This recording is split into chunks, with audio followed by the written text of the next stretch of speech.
Welcome to Navigate Now, the podcast where we explore the places around us and how we navigate the built environment.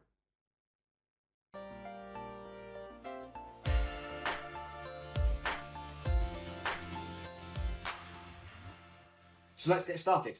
I'm your host, Jon Docksey, and welcome to this episode where we're going to understand and explore a little bit more about accessibility and how that impacts individuals with mobility impairment. Hi Andy, thanks for joining us today. Yeah, sure. Thank you for having me on, John. It's good to be here. So yes, my name is Andy Barrow. I am an assisted travel consultant. So I'm independent, but I currently work with a train operating company. And I guess further back in time, I have done a lot of public speaking around the themes of teams and performance, and that harks back to my even further previous back career as a full-time athlete. That's quite an exciting journey then, to coming from athlete to inspirational speaker to now that kind of travel and accessibility consultant. Yeah, definitely. I mean, it always seems sort of more intelligent to me to sort of go in reverse order with it, because I guess a lot of people have known me previously as an athlete and as a Paralympian. And I think that as you evolve on sort of from that place, you want to be known for what you're doing currently rather what you're doing in the past. But the journey is obviously very important. So it for me, as much as anything, it was sort of a realization of when I finished sport that the me as a disabled person was coming more to the fore than me as an athlete. And that brings with it obviously all of these sort of other thoughts around accessibility, around equality, diversity, inclusion. And it's only once you've got a bit of time to breathe on that you really start to sort of realize kind of who you are in that kind of field and arena.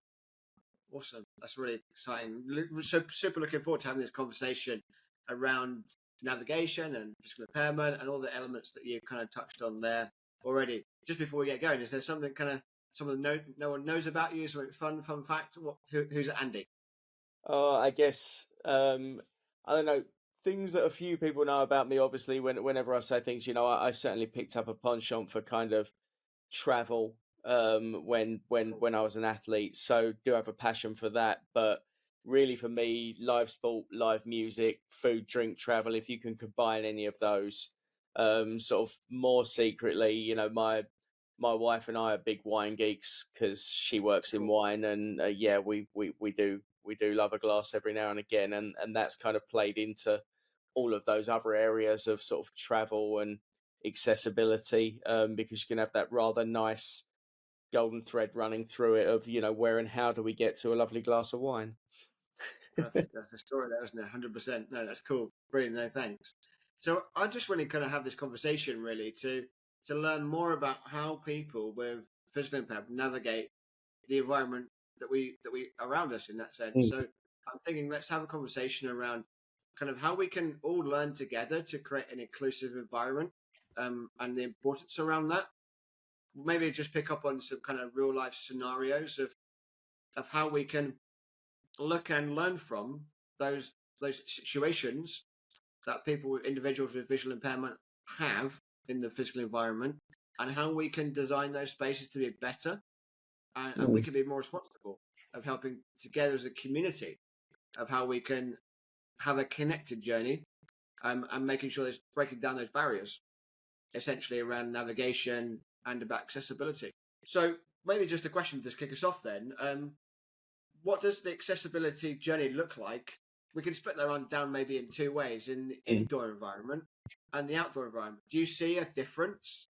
And when you're navigating around an open space like a town centre, shopping centre, what are the things and the scenarios that you come up against when in the work that you're involved in? Okay, well, for me, I would say primarily the difference is sort of in an indoor outdoor environment. This is somebody now, coming from a more as a wheelchair user and a more mobility impaired angle rather than visually impaired. The immediate thoughts are sort of indoor outdoor. You're looking to terrain and weather, straight away. Indoors, that we know, barring things like stairs, if the environment is step free, for example, indoor environments are much smoother, kinder, generally gradients are regulated. Whereas in an outdoor environment, that's not necessarily so.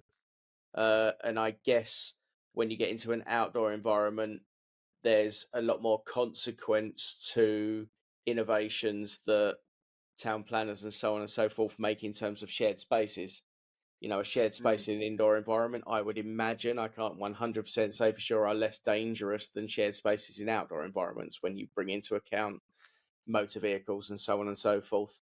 I think, thinking about it with a sort of a pan disability hat on, obviously, um, lighting is far more affected, light and shade in outdoor spaces than indoor spaces. That's Mhm. not as much of a consideration as somebody with a mobility impairment, but what comes with that, I guess, is weather and temperature as well. It's not great trying to navigate round in extremes of either of those, or in the wet if you're mobility impaired and a wheelchair user. So you could talk about, I guess, if you're mobility impaired and ambulant, you'd be thinking about the surface and whether it's slippery or not. There are similar concerns for wheelchair users, but other than that, it's a comfort thing.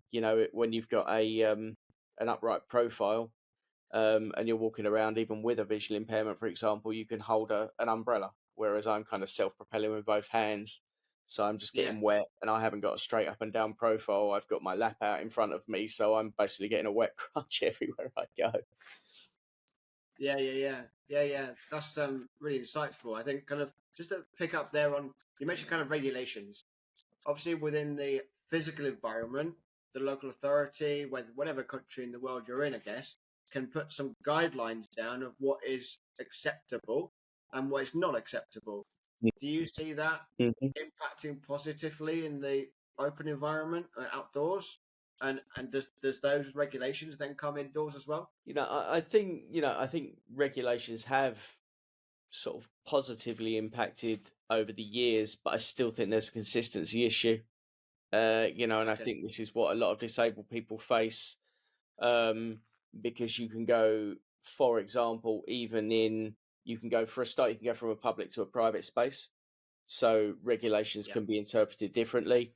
You can go from newer places to older places. So there can be derogations for things like listed buildings, for Mhm. example.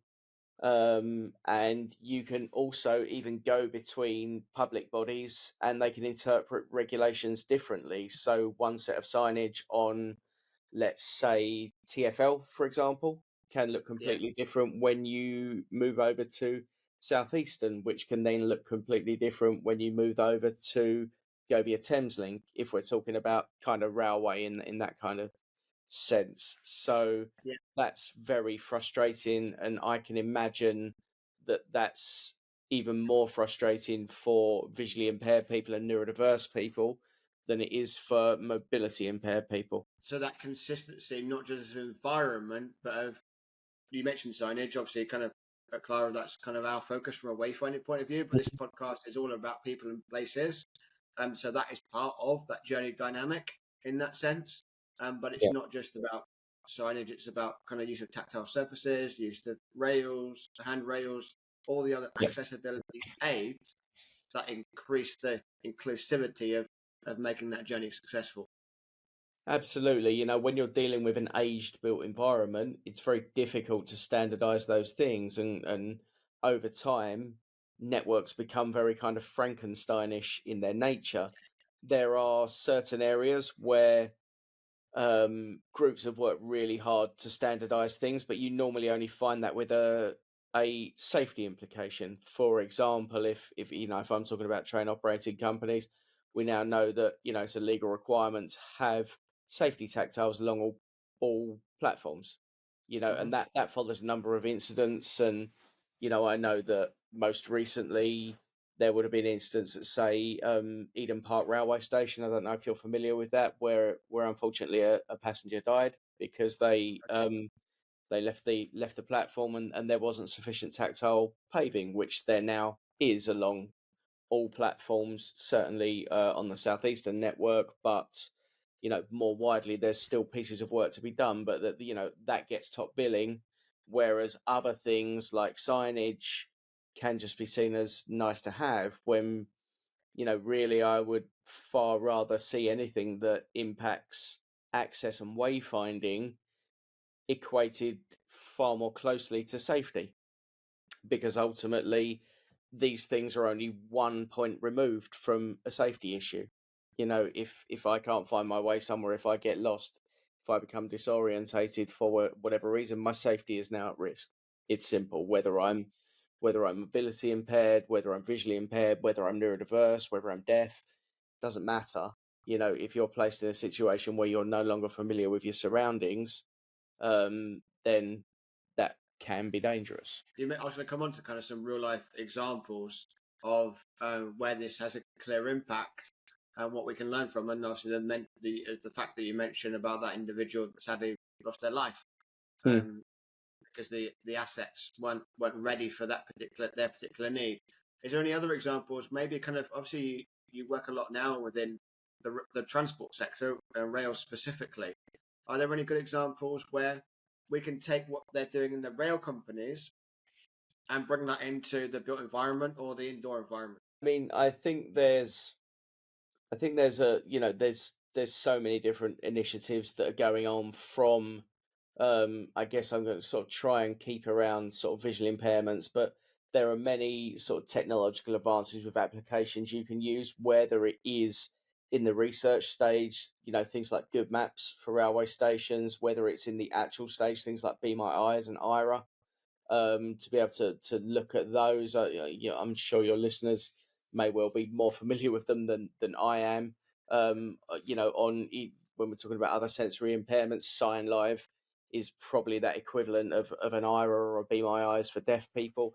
So there are those things we can use, which are sort of technologically advanced, but we also have to pay mind to, we wouldn't want to leave anyone behind who doesn't or won't use technology. And when we take visually impaired people as a small snapshot of that as well, we know that the proportion of people with a visual impairment that don't have a smartphone is higher than those who are with regular sight, for different reasons, whether that's, not like in the use of the glass screen, no tactile button on the 5, again, this kind of replays itself in scenarios like ticket vending machines in stations and other areas where we think we're doing a great thing to go touchscreen, and all of a sudden it's like, well, how do I know where to start? You mentioned about not leaving anyone behind, and that can apply, doesn't it, from a technology for every demographic in that sense. Yeah. But also, I guess more pertinently, you mentioned around the accessibility remit. It's important that we don't leave anyone behind. Are there any good new technologies out there that specifically are, like you mentioned just in passing there, the tactile element on the number 5, whereby we're getting haptic feedback from screens rather than just a static screen? Yeah, I think we're searching for the best of both worlds here. We're searching for sort of technological advancement, but still with that kind of capacity for everyone to be able to operate them. And I think the tactile thing is something that's still not fully, we haven't really cracked it yet, because it's really interesting sort of mentioning that, obviously, so if you're visually impaired or blind, using sort of tactile features as an orientation is very important, but other people who have mobility impairment or impaired dexterity will find that as well. My hands don't work very well, for example. Coins are not my friend when I'm trying to, way back when, trying to put coins in slots. And now, even hitting a touchscreen for me, if I'm going at a touchscreen with, fingers that don't work properly, there are stipulations that say a lot of things are supposed to work with a closed fist, which is simply not the case. So if you odds that up, I have colleagues who have amputations. How are you supposed to work a touchscreen with a stump as opposed to fingers, for example? So, all of this is something that really needs to be worked on, because we really haven't got to the bottom of that, and the onus shouldn't be on the customer to have a decent prosthesis, the onus should be on the company to provide the correct equipment. The problem with the M face is going from your internal external question earlier on. If you have something out in the open, it's then subject to antisocial behaviour and vandalism. So these things have to be robust enough to be able to withstand people not being very nice to it. So it is very difficult. And the last thing I want to suggest is we should be abandoning technologies just in case people vandalise them. That's not the case, but it's a simple case of these things need to be on and they need to work and they need to be maintained. Definitely. I think the kind of, you mentioned there about kind of the maintenance of these assets. And I guess that's where that blend comes between the technology and the traditional, to make sure we talked a lot about tactile from surfaces and rail and handrails and that kind of thing. But I kind of, obviously you observed there correctly from your lived experience around kind of the weather having a major impact on someone as a wheelchair user. Yeah. Being able to hold umbrellas, I guess simple little interventions, maybe like canopies over spaces where people have to dwell to use something. Have you seen any really clever or not necessarily clever, but where people have that thought for the wheelchair user to create infrastructure that is not necessarily the tactile and the ramps, where that has been done successfully, but make that experience a lot more effective for a wheelchair user?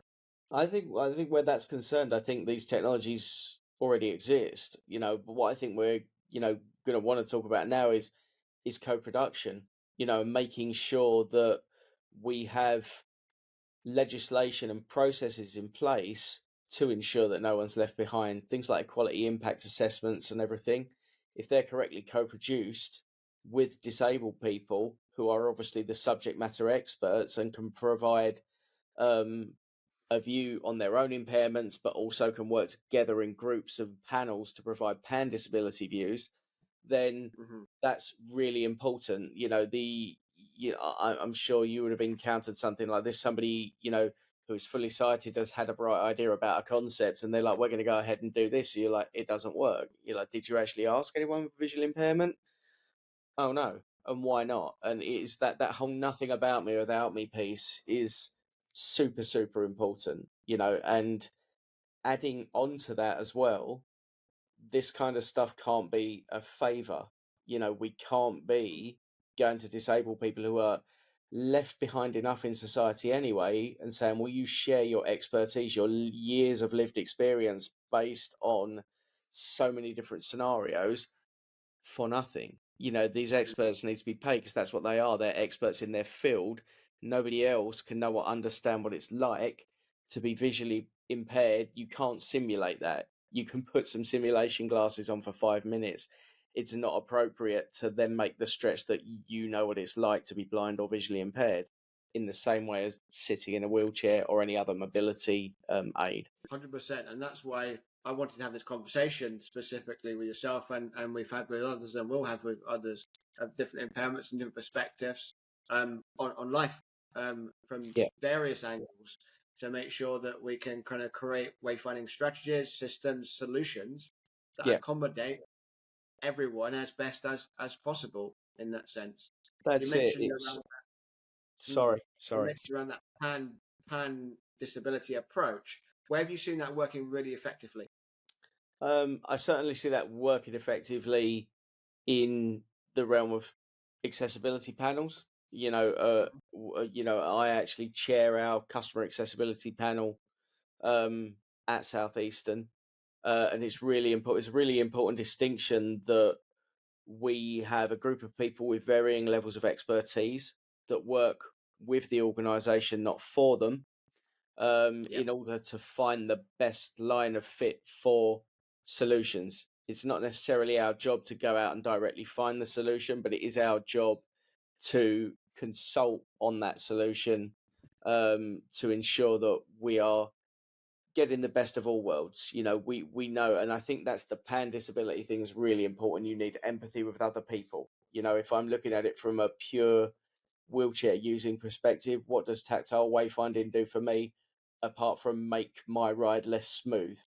does that mean I'm going to remove all tactiles with the risk of somebody walking off a platform or not being able to find their way anywhere? Of course not. In the same way as visually impaired and blind people might be like, well, I'm all right with stairs, so just leave them in. It's Mm. it's just about having those conversations, and thinking about everyone. So I think panels is a really important place. I also think different groups of disabled people have work really well and complement each other, whether they are working with organizations or whether they are the ones that are alerting the wider public as to the inequalities of public transport, for example. And I think there's a conversation to be had between those two groups of people to ensure that we actually work together, even though it seems like we're not on opposing sides. I want to make that very clear, but we have a foot in slightly different camps. I think it's very important that we all work together to be able to ultimately amplify the voice that makes change happen. Yeah, so kind of one thing I want to kind of, for our listeners, for our audience out there, so thanks for engaging with this podcast. Come back to us with any questions you might have on things we discussed, and naturally in that sense. Details will be in the podcast.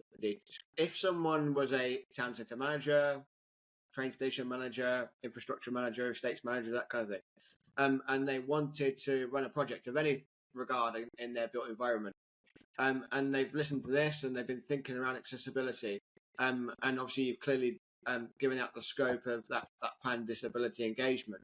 What would be the kind of the key things that you would suggest they looked at the very beginning of that project to be able to make best use and value, as you clearly mentioned, which is 100% correct, the disability community and the wonderful insight that can bring to any project, really? I think the really easy answer, at the heart of it all, is actually hire an accessibility consultant. It's really that simple, because you can go into the very complex. How do we do all this? How do we tie in with local stakeholders? Where do we find disabled people? This is why you hire experts. This is why you make provision in your budget to be able to hire an accessibility consultant, with lived experience of built environment, who is qualified, and then turn around and go, right, how do we do this? I'm not the expert here, and it's that you can go over, you can fall over into sporting analogy very easily, using sort of, I don't know, an Alex Ferguson or a Clive Woodward or anyone you want. These people weren't, they weren't the best in the world at being, on the wing in rugby or kicking conversions or scrumming. They put a team together. They were the best in the world at bringing a team together. So, I think it's really important that there will be somebody out there with that expertise. All you have to do is, put money in your budget and go and find that person and ask them for advice and next steps. Fantastic. That's some really good tips there. I wanted just to kind of think for a little bit around kind of independence, around navigation. Where do you see barriers for, say, someone in a wheelchair, as a wheelchair user, being able to have an independent navigation experience, and what ways can we improve that? I think that's obviously all tied up in, in step-free paths of travel, and I think it's really important, step-free paths of travel, that we have routes that we can use independently rather than having to rely on other people. I think, that is really important, because it's disempowering to not be able to do something yourself. I appreciate that at the moment in this country, very few railway stations and rolling stock line up to the point where there's level access. You can just roll on, roll off the train like you might expect to on the DLR, for example, or some tube stations. So we always need a person to help us do that. That's very disempowering, and a lot of things can go wrong around that, not to mention issues around that kind of stepping gap for people with other impairments as well, particularly vision impairments. We know from safety reports that accidents around the train platform interface are, the number one cause of accidents on the railway, plain and simple. And it's so being able to access things, access a station, access a train, make a journey completely independently are super important, because ultimately that enables us to take part fully in society. It's things like Definitely. that make our journeys much easier. I don't have to think, which train can I get? Do I have to alert anyone beforehand? It's actually a legal right for me to be able to turn up and go on my journey when I wanted, to catch what service I wanted, to not miss the first train because we're arranging assistance, to not worry about whether a lift down the way is out of order and then have to factor that into my journey. All of this planning time, all of this thought, all of this energy currently falls back onto the disabled person. And that's a real problem we need to address, because if you had that headspace for other things, just like living your life, how much more capacity would you have? When you're explaining that to someone you met for the first time, what are those kind of key things that you try and communicate to them to get them a bit of an insight? Obviously, as you mentioned, and I totally agree, that unless you've lived and experienced something, and you don't know the full picture of that, but how do you kind of start to introduce someone to that experience?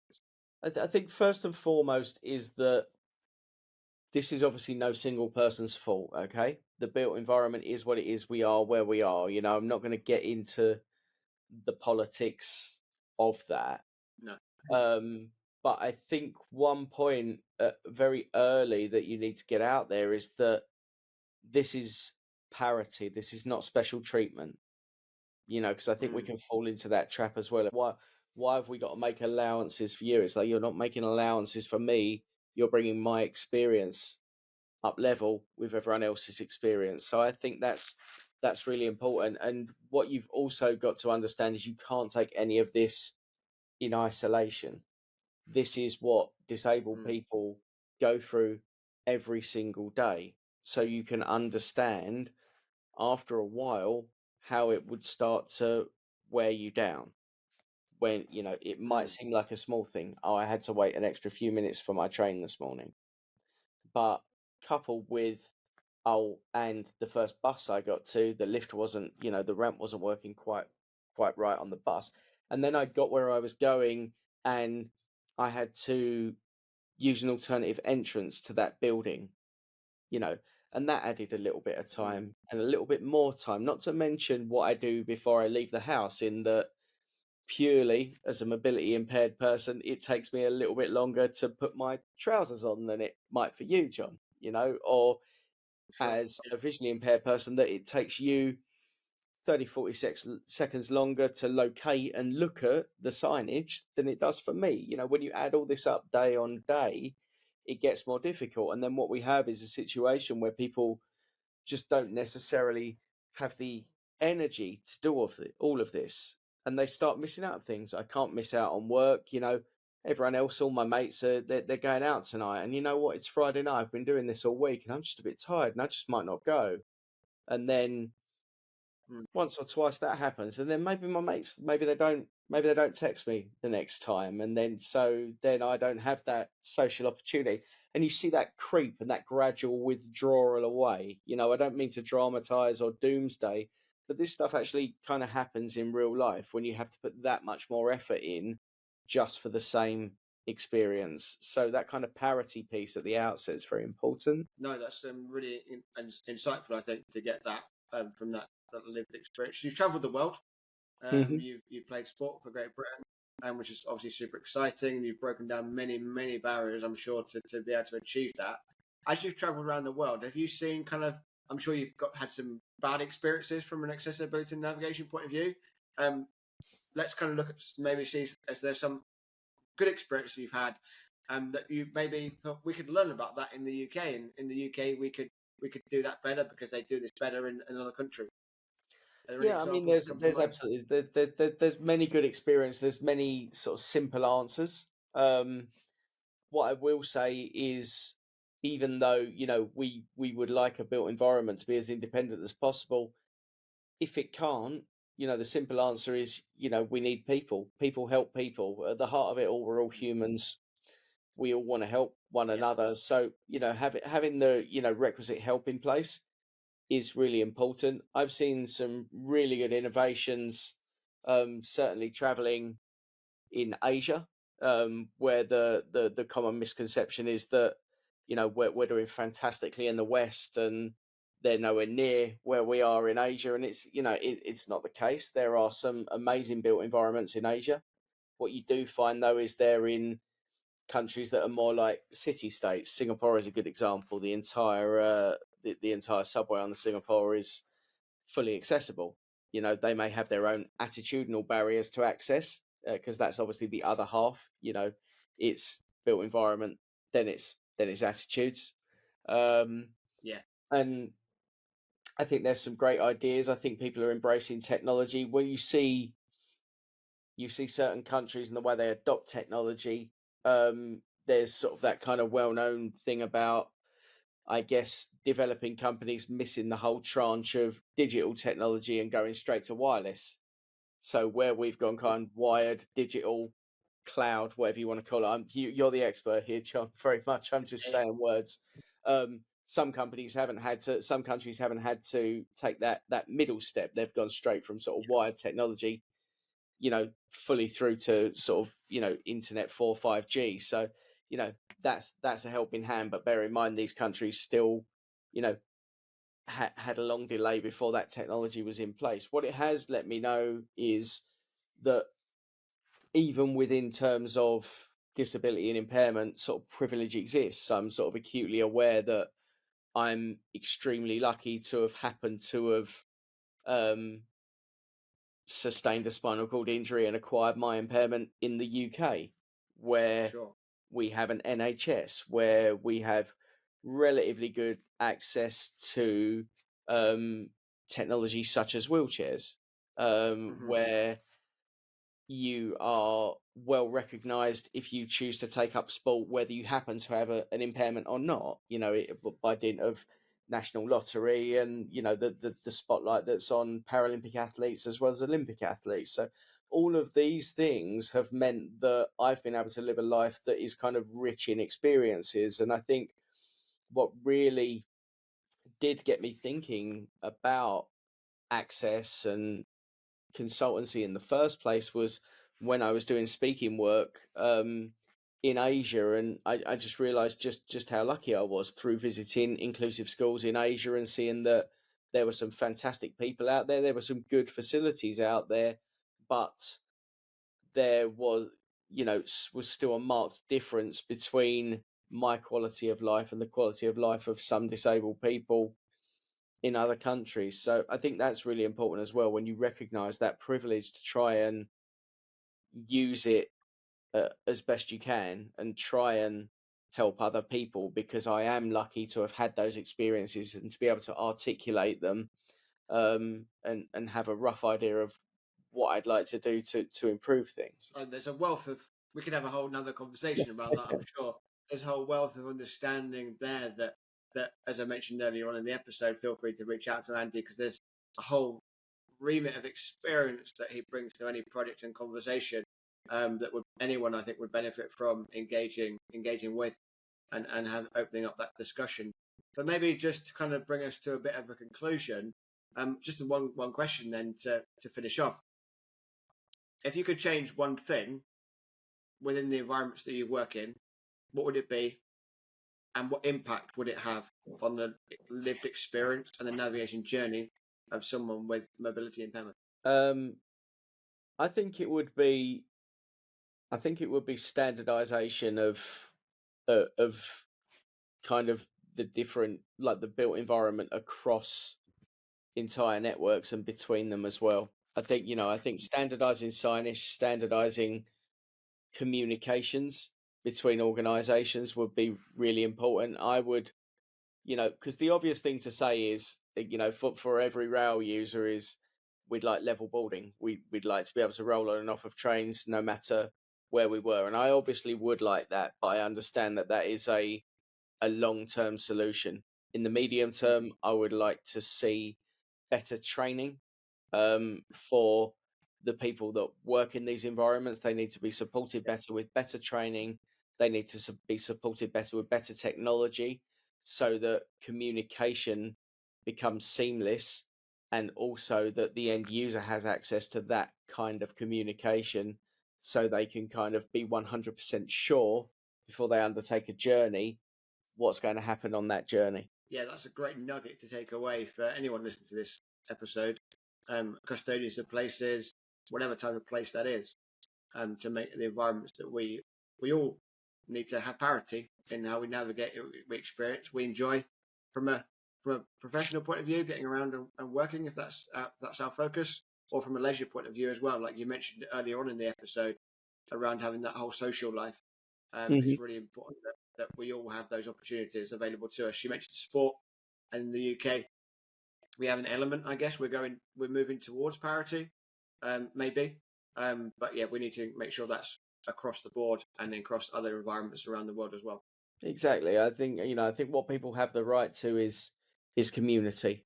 Whatever that is, whatever you want to do, whether that is sport, whether that's the arts, whether that's travel, whatever it is, you have the right to community. You have the right to not only work in society but be able to play in society as well. I think that's super important. Awesome. This conversation has spun loads of ideas and loads of other conversations we can have maybe another time. But thanks very much for joining us on this episode. Very welcome. Thank you. So, thanks for joining us on this episode of Navigate Now. I'm your host, Jon Docksey, and thanks for joining us on this really engaging conversation, exploring and learning together around people and places. So stay tuned for all the upcoming episodes, where we'll navigate these captivating conversations from a diverse range of perspectives around navigation and accessibility. Don't forget to like, share and subscribe to this channel as we grow as a community and learn together around everything within this space.